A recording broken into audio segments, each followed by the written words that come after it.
실시간 진단입니다. 시청자분 전화 받아볼까요? 안녕하세요. 예, 안녕하세요. 네, 어떤 종목 있으신가요, 시청자님?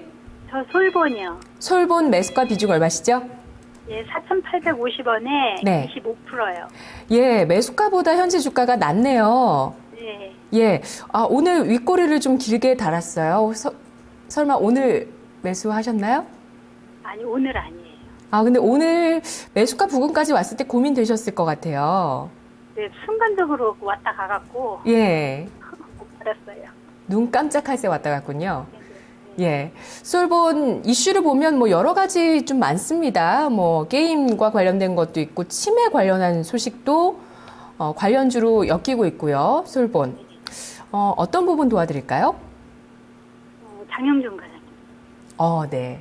바로 장윤중 과장님께 한번 여쭤보시죠. 세 분 가운데서 오늘 카운슬러 장 과장님께서 답변해 드리겠습니다.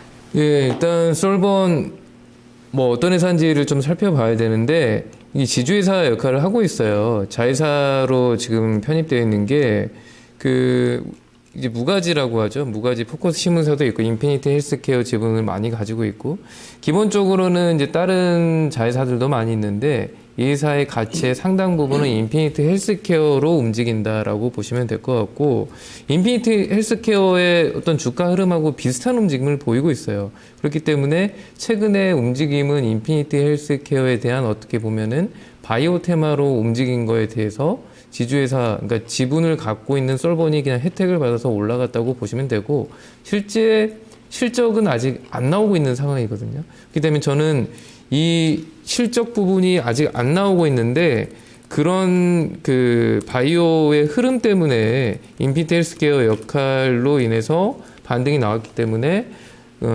저는 장기적으로 가져가기에는 밸류에이션 부담이 좀 있는 회사라고 말씀을 드리고 싶고 차트적으로 보면은 일단 회사의 자산 가치는 어느 정도 여러 가지 비상장 회사 때문에 있기 때문에 차트적 기술적인 접근이 중요하지 않나라고 생각을 해요. 일단 주봉을 보고 말씀을 드리겠습니다. 주봉을 보면은 항상 이 회사 같은 경우에 왔다 갔다 했지만은 저점은 그래도 비교적 지지를 하는 게 강력하다라고 말씀을 드리고 싶고 그 저점이 제가 이제 여기 화면에 이제 보이실지 모르겠는데 기준선이라는 게 있습니다. 일목균형 기준선이 있는데 그 하단에서 그리고 이제 선행스팬 자리에서 이제 하단 쪽은 보통 지지를 하는 부분이고요. 그러니까 이 부분 지금부터 따졌을 때의 하반 경직선은 어느 정도에서 계속 지지가 될 거냐면 4,200원대 중반에서는 계속 지지가 될 거라는 거죠.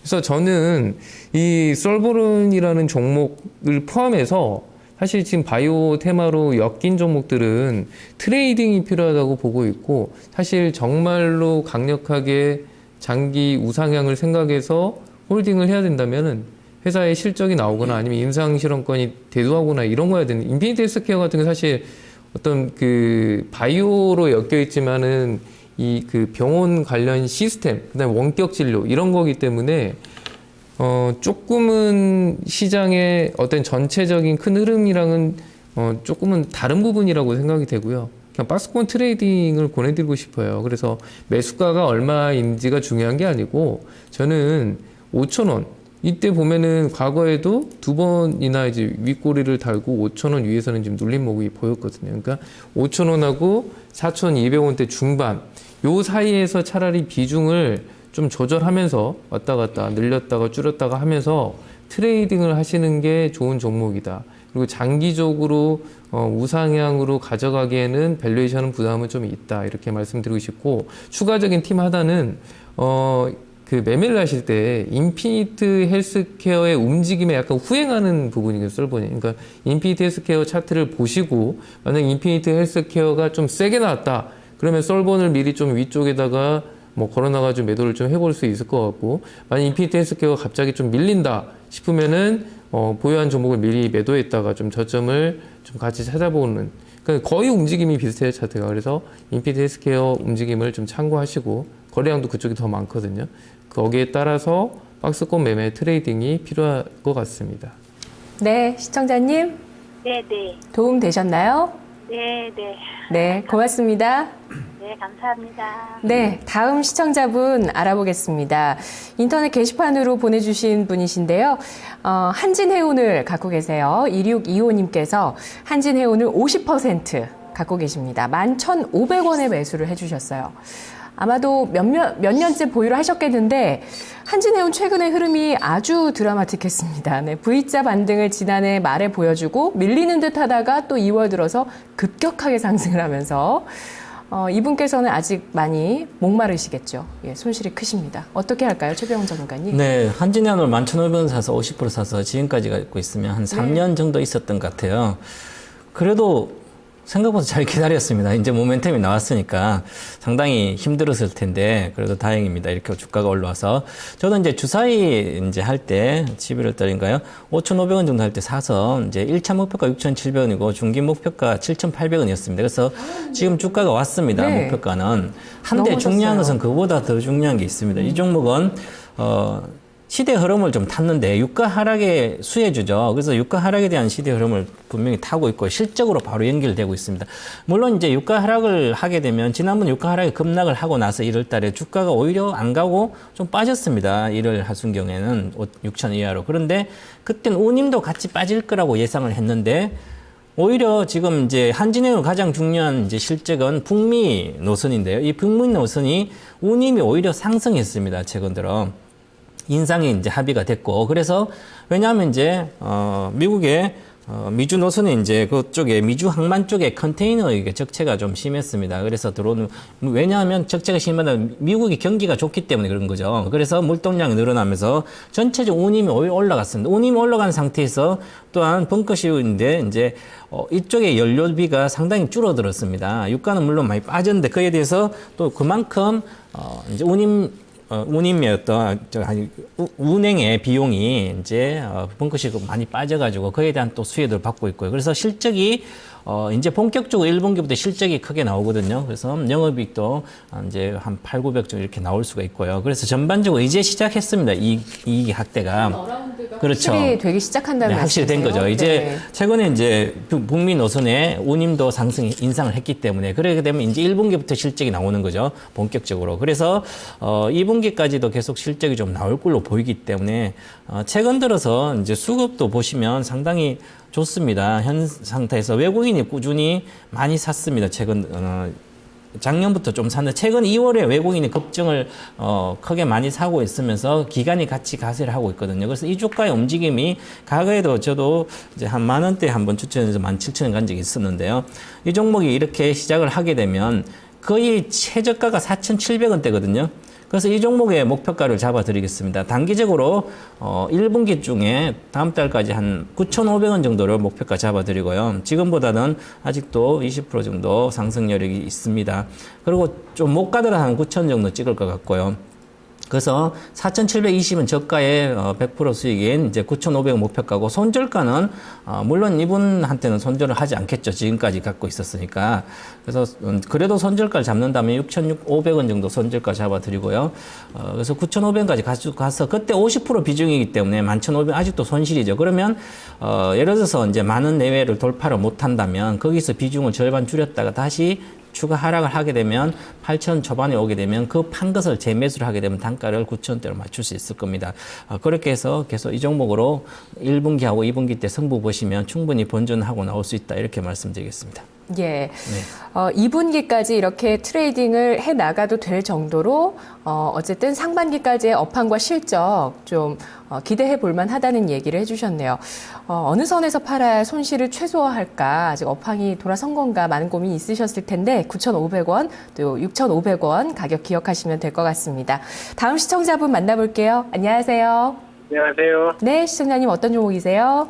신세계 인터내셔널이요. 예, 매수가 비중 얼마십니까? 95,500원에 20%요. 오늘 종가가 95,500원인데요. 예. 예. 오늘 장중에 들어갔어요. 아, 오늘 매수하셨고요. 예. 예. 어떤 점이 궁금하세요? 근데 이게 지금 기업 가치보다는 많이 빠진 것 같고 네. 국민연금에서도 지분율을 올리고 그런데 지금 계속 관찰을 했었는데 올랐다가 8만 원 밑 9만 원 밑으로 빠졌다가 또 금세 올라오고 그래가지고 그 가격대가 9만 원 좀 넘더라도 일단 들어가 봤거든요. 네. 근데 단기하고 중기 목표가하고 손절가 좀 알고 싶어서요. 네, 알겠습니다.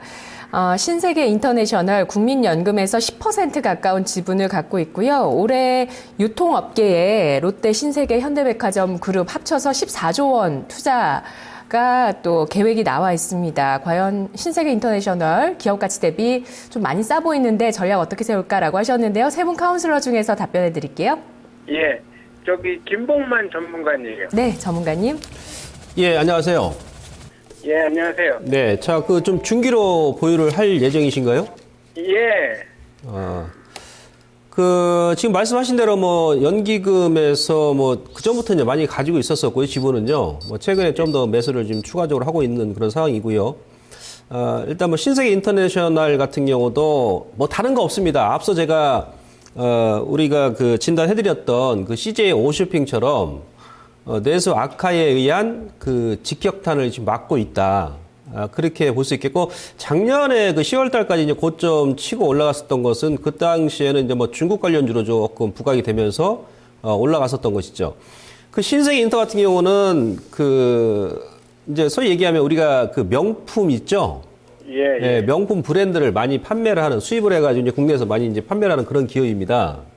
신세계 뭐 계열사고요. 예, 최근에 뭐 신세계 주가도 지금 뭐 지지부진하고 이마트도 마찬가지죠. 예. 그래서 이제 이런 내수 관련 종목군들, 그러니까 지금 내수가 그전에는 이제 뭐 2, 3년 전까지만 하더라도 내수 경기가 죽더라도 명품은 잘 팔렸는데 지금은 상황이 그렇지 않다는 얘기예요. 지금까지 그만큼 안 좋았던 거예요. 작년하고 올해하고. 예? 예, 그래서 이제 이게 앞서 제가 말씀드렸습니다만은 1분기 말에서, 그러니까 3월 달 지나가야 될 것 같고요. 기본적으로. 예. 2분기 한 그 중간 정도. 그러니까 한 4월 달 정도 돼야 벚꽃이 좀 피고 막 할 때 그 시기 있죠. 예. 예, 그때 이제 좀 주가에 좀 반영이 될 것 같아요. 예. 그래서 이제 지금 현재 구간에서 이 종목 같은 경우는 이제 한 번에 뭐 단기적으로 이제 들어가셨다면은 뭐 20% 정도 들어갈 수 있는 뭐 자리는 될 만합니다만은 계속 그 좀 지지부진하게 움직일 소지가 있기 때문에요. 이런 패턴은 아예 금액을 조금 더 주더라도 예. 나중에 이제 확인하고 매수하는 것도 괜찮습니다. 예. 못 버티거든요. 여기서 한 2달, 뭐 한두 달 이렇게 왔다 갔다 하면은 지금 다른 종목군들 막 가고 있는데 그 심리적으로 많이 위축이 되겠죠. 예. 이럴 때는 근데 주가는 엄청 싸요, 지금. 가격적으로는 예. 그렇게 불이 있는 가격이 아니잖아요. 그렇죠. 예. 근데 뭐 여기서 들어가서 지금 뭐 한 달 정도 보초 쓰고 있으려면은 좀 답답할 거 아닙니까? 그러니까 이럴 경우에는 한 10% 정도 딱 넣어놨다가 나중에 이제 타이밍 나올 때 그때 이제 추가하는 것도 괜찮습니다. 그 말씀 제가 드리려고 그랬고요. 예. 자, 얼마 보시면은 지금 기술적으로는 다시 한번 직전 저점 라인이죠. 트렌드 지금 하단이에요. 그러니까 현재 이 자리에서 뭐 추가적인 하락은 거의 없을 것으로 보여지고 있고요. 예. 이번 달 정도는 힘들 것 같고 다음 달 정도 되면 이제 기술적으로 뭐 10만 원에서 한 10만 5천 원 정도까지 반등은 예상이 됩니다. 예, 그래서 그 라인 한 11만 원까지도 반등이 나올 수 있는 자리인데 예. 그 정도 주게 되면 한번 차익을 하고 나서 다시 한번 보셔도 되고 예.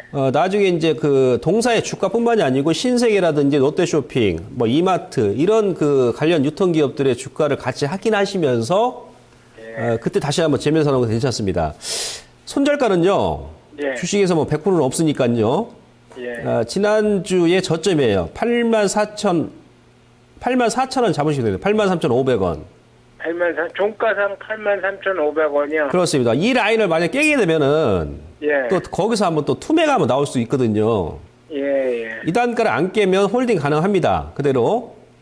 예. 그래서 일단 전체적인 전략은 홀딩 전략 말씀드리면서 예. 우선은 단기 박스권 매매에 동참하자. 이렇게 제가 말씀드리도록 하겠습니다. 그러면 저기 1, 4분기 실적이 나올 때까지는 기다려 봐야 된다는 얘기네요. 1분기까지의 실적은 그렇게 좋지가 않을 겁니다. 제가 그것까지 감안해서 지금 말씀드리는 내용이고요. 예. 하지만 올해 전체 실적을 본다라면은 영업이익이 작년 대비해서 한 2배 이상 증가를 합니다. 예. 예를 들어서 지금 현재 시가총액이 6,400억이에요. 예. 올해 영업이익이 한 300억 이상 되거든요. 예. 펀더멘털 측면은 실적 대비해서 너무 싸죠, 지금. 너무 싸요, 주가가. 예. 너무 싼데, 예, 주식은 타이밍. 예, 타이밍입니다. 예. 예. 그럼 여기 좀 비중 저가만 그 손절 라인만 깨지 않으면은 장기적으로 중기적으로 가려면은 조금 더 실어도 상관은 없죠. 그냥 기술적으로 이제 타이밍 말씀드렸죠. 예. 1분기 실적 정도는 확인하고 그때 조금 더 주더라도 매수해도 늦지가 않습니다. 예, 예, 알았습니다. 감사합니다. 네. 고맙습니다. 다음 시청자분 인터넷 게시판에서 8388님께서 참여해 주셨습니다. KTH 1,300원에 10% 중기로 가져가도 될까요? 하셨는데요. 오늘 장중에 52주 신고가를 기록했었고요. 그래서 수익을 현재 보고 계십니다. 장 과장님, 예. 그 T커머스라는 얘기가 이 기업에 나오는데 TV로 리모컨으로 쇼핑하는 건가요? 그러니까 이 KTH가 기존에는 이제 KT 하이텔의 약자여가지고 파란닷컴을 운영을 했었는데 파란닷컴을 접고 그 메일 계정도 다음으로 잘 넘겼었거든요. 그래서 지금 파란닷컴 쓰시는 분도 다 다음으로 이제 메일 서버를 옮겨 있는 상태고 회사가 완전히 바뀌었습니다. 어떻게 바뀌었냐면 KT그룹에서 KTH에 어떤 사업을 붙였냐면 방금 말씀하신 대로 KT 같은 올레 TV라고 그 IPTV를 가지고 있죠. 근데 IPTV 특히 올레 TV 같은 경우에는 KT에서 운영하는 TV 홈쇼핑이 있습니다. 그쪽의 컨텐츠를 제공을 하고 있고요. 그다음에 이제 TV를 보다가 우리가 컨텐츠를 또 구입을 할 때가 있거든요. VOD 서비스라든지. 그다음에 KT그룹에서 필요로 하는 빅데이터 솔루션 같은 거. 그다음에 뭐 그 클라우딩 시스템이라든지. 그러니까 KT그룹에서 사실은 이 회사가 특별하게 하는 사업이 좀 없어졌는데 좀 미뤄졌습니다. 사업군을 미뤄졌는데 그게 지금 핫한 어떤 아이템들이 됐죠. 빅데이터라든지 클라우딩이라든지 아니면은 컨텐츠 솔루션이라든지 그렇기 때문에 성장성은 부여할 수 있는데 아직까지는 실적이나 자산 가치에 비해서 가격은 비싸다고 생각을 해요. 근데 추세부를 봤을 때는 그래서 제가 이제 다른 좀 지저분한 지표를 다 빼고 차트를 좀 깔끔하게 보여드렸는데 깔끔하게 보여드려서 지금 일봉상으로 보면은 이 회사가 이제 밀릴 때도 있긴 하지만 장중에 그래도 5일선은 되도록이면 종가상으로 크게 깨지진 않았습니다. 물론 장중에 잠깐 깨지기도 하고 종가상으로 일부 밀리긴 했지만 21선은 완전하게 깨지 않고 지금 우상향하고 있죠. 그 다음에 이제 주봉으로 한번 볼게요. 주봉으로 보면은 5주봉선을 타고 이건 종가상으로 절대 깨지지 않고 지금 가고 있거든요. 그렇기 때문에 저는 우상향 패턴은 유지하고 있다고 보고 있고 이렇게 밸류에이션이 아니라 어떤 이슈나 성장성으로 가는 종목은 사실 목표가를 따로 정하면 안 돼요. 목표가를 따로 정하면 안 되고 내가 생각하는 지지선 그러니까 이 KTH 같은 경우에는 주봉상으로 5주봉선을 깨지지 않고 지금 계속 가고 있거든요. 그 말은 5주봉을 주봉상으로 깼을 때 매도를 하는 게 가장 좋지 않을까. 그리고 그 전까지는 홀딩을 하고 굳이 가격적으로 뭐 그 금액을 정해놓기보다는 추세가 이탈하기 전까지는 홀딩을 해보자. 그게 이제 뭐 13,000원이 될지 4,000원이 될지 모르겠는데 5주선을 깨기 전까지는 홀딩을 하시고 5주선을 깨는 즉시 일단은 밸류에이션상 좀 부담이 있기 때문에 매도를 하는 전략 이렇게 제시해드리겠습니다. 네. 자, 오늘 진단 여기서 마무리하겠습니다.